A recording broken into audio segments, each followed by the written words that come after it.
الحمد لله الذي لم يزل بالنعم منعما وبالمعروف معروفا وبالإحسان محسنا، وأشهد أن لا إله إلا الله وحده لا شريك له يكشف كربا ويغفر ذنبا ويرسل بالآيات تخويفا، وأشهد أن نبينا محمدا عبد الله ورسوله بعثه ربه بشيرا ونذيرا وداعيا إلى الله بإذنه وسراجا منيرا.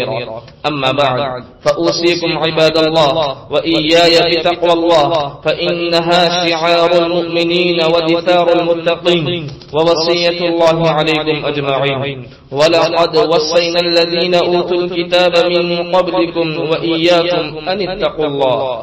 أيها المؤمنون، ما أقصر عمر الدنيا وما أسرع مروره، فمهما طال الليل لا بد من طلوع الفجر، ومهما طال العمر لا بد من دخول القبر. يعيش المرء في هذه الدار زمنا قصيرا ثم يغادرها وينتقل إلى دار أخرى تختلف عن تلك الدار التي ألفها، وحياة غير الحياة التي اعتاد عليها. ينتقل من الحياة الدنيا إلى حياة البرزخ في القبر، ولا ينفعه فيه سوى ما أسلف من عمل، فلا المال يبقى معه ولا الأهل، فيكون في تلك الحفرة عاجزا لا يملك شيئا، يلتفت حوله وفوقه وأسفل منه فلا يرى سوى التراب. إنه القبر مأوى كل من كتب عليه الفناء من بني البشر.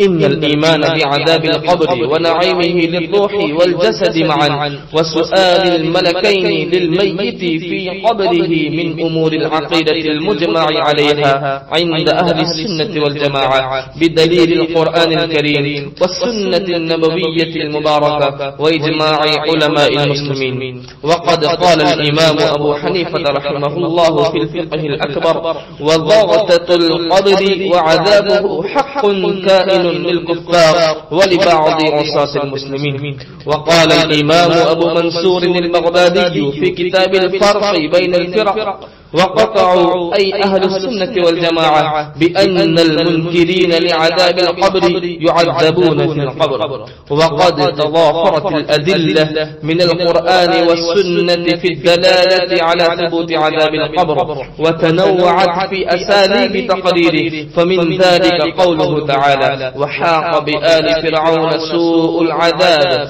النار يعرضون عليها غدوا وعشيا ويوم تقوم الساعة أدخلوا آل فرعون أشد العذاب. وإن فتنة القبر حق ثابت لا يشك فيه إلا من كان في قلبه كفر ونفاق وزيغ وضلال. والمراد من فتنة القبر سؤال الميت بعد دفنه عن ربه ودينه ونبيه، فيثبت الله الذين آمنوا بالقول الثابت، فيقول المؤمن: ربي الله وديني الإسلام ونبيي محمد صلى الله عليه وسلم. ويضل الله الظالمين فيقول الكافر: ها لا أدري. ويقول المنافق أو المرتاب: لا أدري، سمعت الناس يقولون شيئا فقلت.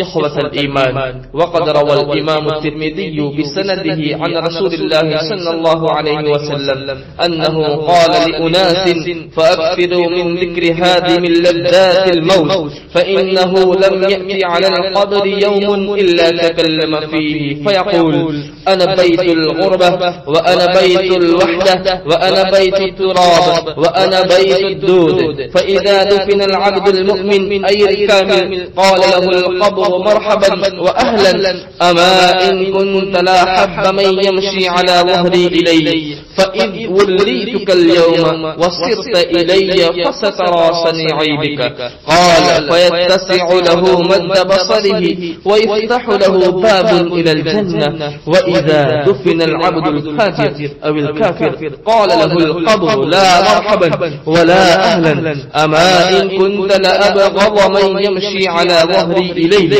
فإذ وليتك اليوم وصرت إلي فسترى صنيعي بك.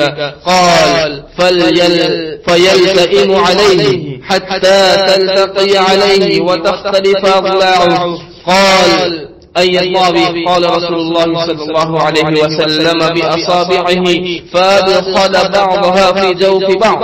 قال ويقيض الله له 70 تنين لو أن واحدا منها نفخ في الأرض ما أنبتت شيئا ما بقيت الدنيا فينهشنه ويخدشنه حتى يفضى به إلى الحساب.